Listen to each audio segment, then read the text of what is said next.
One of my earliest memories of watching television is on an old VHS I had, which contained the first episode of the FilmFair series Paddington Bear, created by Michael Bond, who had written a number of books by the time it came to air in the mid 1970s, and made by Ivor Wood and FilmFair. And I watched this episode loads of times to the point where it became comfort. And I used to see the odd 5-minute episode on TV. It was later released on DVD, which I bought and devoured. It was like a 5-minute before bedtime comfort thing.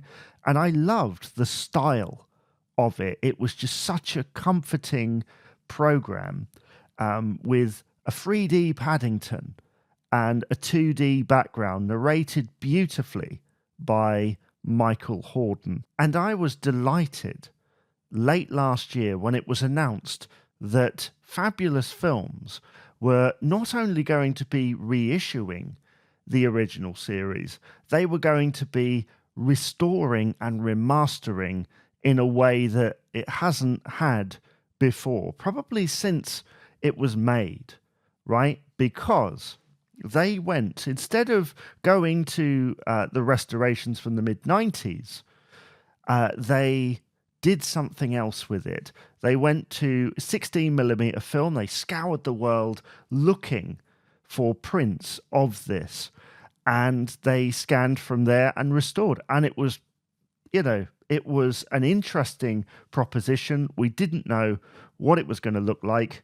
And then it was finally released. This is Paddington Bear, the complete collection, series 1 and 2, now fully restored. And this also includes the 1980s specials as well. And what a thing. I sat down, watched it, and it was like watching the show for the first time.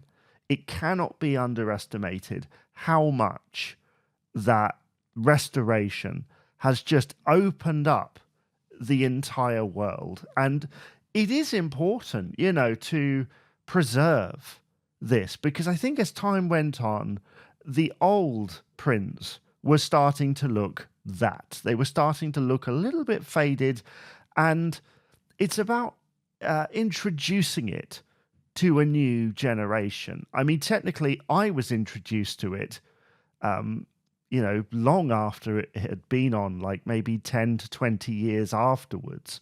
But time has moved on even further, and when something looks a little bit old and crusty, it doesn't really entice the younger generation. This fixes that. You could almost play this next to the new animated series of Paddington, which is really cool because it keeps kind of the spirit of it.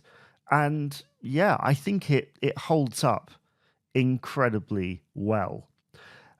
The image is incredible. I cannot describe how clear it looks. You feel like you could reach out and touch Paddington. It's like you're there with Leith and Wood and you are seeing it in motion.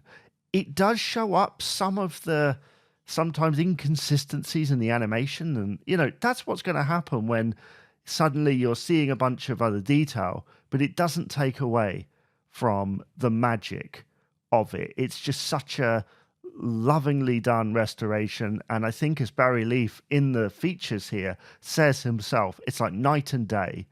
And I've seen comments of people saying, oh, I bought that, I've got the suitcase or whatever. This is almost like a different product. It will be like looking at it through completely fresh eyes. When you were watching it, you forget how much white there is in the original, in the first series there. It really pops out at you in this, and you see every detail, and it's marvelous. And a little bit like with the other restorations that have been out, such as Will-O-the-Wisp and the Wombles, the audio is crisp. You hear Mr. Hordern at his best. And yeah, it still sounds like it was recorded a while ago, but it doesn't sound quite as old as it once did. In addition to the episodes on here, we also have special features, including Paddington Restored, showing you the difference between the original negative and this, essentially. And it's night and day, as Barry Leaf said. There's also a feature with Barry Leaf, FilmFair Animator, where he talks about Paddington and the Wombles, and there's a nice little feature bit at the end of it about Parsley as well. And there's the Marmalade Sandwich feature, which is like a small interview with Michael Bond from the archives. So, yeah, this is Paddington, the complete collection of the FilmFair series. It's a lovely package, and it is quite expensive, but Fabulous Films are, an independent label. They're not really run by anybody bigger. They're not trying to fleece you. Basically, it would have taken a lot of time, money, and effort to bring this to fruition. And so the price has to kind of match that.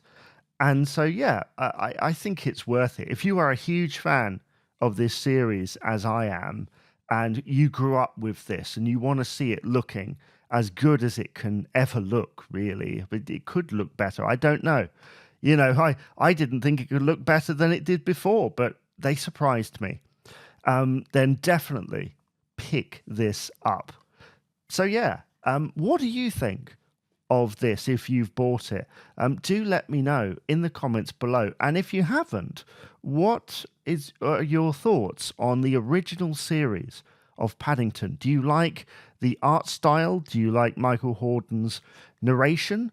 Do you like the fact that perhaps it's the closest to the written word that in terms of adaptation? So when compared to the films that came a lot later or the other animated series, this is the closest in tone, in wording that they've ever got to those original books. Let me know all your thoughts, and I'll see you again for another episode